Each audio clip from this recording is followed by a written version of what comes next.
Hello everyone, welcome back to my channel Arbina's किचनमध्ये तुमचं खूप खूप मनापासून स्वागत आहे. आज तुमच्यासाठी खेकड्याचा रस्सा कसा बनवायचा तो घेऊन आले.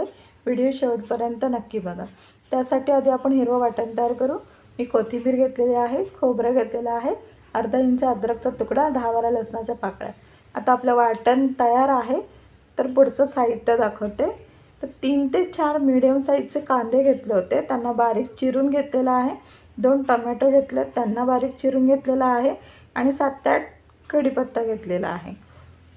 तर आता बघू हे बघ, खेकडे जे आहेत ते मी स्वच्छ साफ करून धुवून घेतलेलं आहे. तर गॅसवरती कढई तापत ठेवलेली आहे. तर आपली कढई व्यवस्थित गरम झाली, त्याच्यामध्ये 2 चमचे तेल घालते. तेल आपलं व्यवस्थित गरम झालं की त्याच्यामध्ये मी कढीपत्ता घालते. आपला कढीपत्ता घातल्यानंतर कढीपत्ता व्यवस्थित तडतडून द्यायचा आहे. कढीपत्ता एकदम तडतडला की त्याच्यामध्ये लगेच बारीक चिरलेला कांदा घालणार आहोत. बघू शकता आपला कढीपत्ता तडतडून झाला आहे. तर आता त्यात बारीक चिरलेला कांदा घालते आणि कांद्यामध्येच मी चवीनुसार मीठही टाकते, जेणेकरून आपला कांदा लवकर भाजला जातो आणि कांदा भाजायला फारसा वेळ लागत नाही. मीठ घातलं का कांदा लवकर सॉफ्ट होतो आणि लवकर सोनेरी रंगावर परतला जातो. तर 5 मिनटासाठी मी कांदा लो टू मिडियम हीटवरती भाजून घेतलेलं बघू शकता. किती मस्त असा सोनेरी रंग आलेला आहे. तर मी आता याच्यामध्ये लाल तिखट घालते आणि अर्धा चमचा हळद घालते.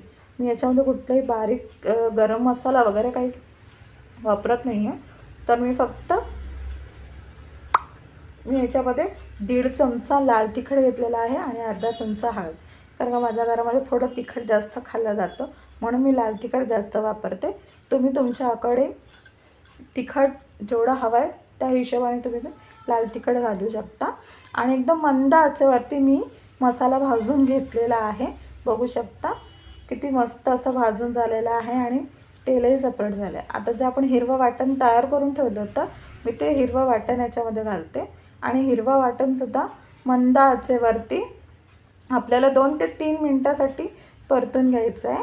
मी वाटण सगळं मिक्स एकत्र करून झाल्यानंतर मी झाकण ठेवलं होतं, ज्याने 2 ते 3 मिनटामध्ये आपलं वाटण व्यवस्थित असं तेल सुट्टेपर्यंत भाजून झालेलं बघू शकता. आता आपलं वाटणाला मसाल्याला जो तेल आहे असं सेपरेट झालेलं आहे. आता याच स्टेजवरती मी बारीक चिरलेला टोमॅटो घालते, जे आपण कट करून ठेवलं होतं. हे आपण एकत्र एकजीव करून घ्यायचं आहे. मित्रांनो, माझी ही रेसिपी तुम्ही कुठून बघताय मला हे कमेंट बॉक्समध्ये नक्की सांगा. आणि खूप साधी सोपी पद्धतीने बनवलेलं आहे. खूप साधी सोपी रेसिपी आहे. तुम्ही घरी नक्की ट्राय करा आणि मला सांगा की कशी वाटली तुम्हाला माझी रेसिपी. खरंच खूप अप्रतिम होते. आणि माझी रेसिपी आवडल्यास माझ्या चॅनलला लाईक शेअर नक्की करा. आणि हो, कमेंट करायला विसरू नका आणि बेल आयकन दाबायलाही विसरू नका. माझ्या चॅनलला सबस्क्राईब करा आणि मला कमेंट बॉक्समध्ये नक्की सांगा की तुम्हाला माझी रेसिपी कशी आवडली. मला तुमचे कमेंट्स वाचायला नक्की आवडतील. आणि माझी रेसिपी आवडल्यास माझ्या चॅनलला खूप खूप खूप भरभरून सपोर्ट करा. हे बघू शकता. आता आपण खेकडे टाकून मसाला व्यवस्थित खेकड्यांना लावून घेतलं होतं, एकजीव करून घेतलं होतं. आता मी त्या आवश्यकतेनुसार पाणी घालते, म्हणजे मी 1 तांब्या पाणी घातलेलं आहे. तुम्ही तुमच्या आवश्यकतेनुसार घालू शकता की तुमच्या घरामध्ये जसे मेंबर्स असतील त्या हिशोबाने. आणि ढाकण ठेवून मी 10 मिनटं शिजवून घेतलेलं आहे. तर तुम्हाला दाखवते मी. हे बघा किती मस्त असं आपला खेकडा शिजून झालेला आहे.